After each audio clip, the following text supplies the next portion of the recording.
بسم اللہ الرحمن الرحیم۔ 8 شوال غیبت کبریٰ میں امام مہدی امام زمانہ کی مصیبت کا سب سے بڑا دن ہے، جب قبرستان بقیع میں نبی کی مظلومہ بیٹی زہرا کی قبر اطہر کے آثار کو روضے کو شہید کر دیا گیا۔ سلام زہرا مرضیہ کی قبر اطہر پر یہ بی بی کو کتنی دکھی تھی۔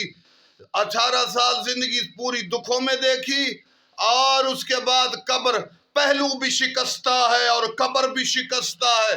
زندگی میں بھی دکھ، شہادت کے بعد بی بی کے جان آج تک بی بی کی قبر پر مظلومیت ہے، اور حد یہ ہے کہ سادات کائنات میں بی بی کی اولاد ہے، بی بی کی قبر کے قریب کو گریہ نہیں کر سکتا، روزہ نہیں دھوپ پر نبی کی اکلوتی بیٹی کی قبر ہے۔ مہدی تو جاتے ہوں گے، لہذا جب امام زمانہ آئیں گے بقیع آباد ہوگا، مدینہ آباد ہوگا، سادات کی قبروں پر پتہ چلے گا کس کا کیا مقام ہے۔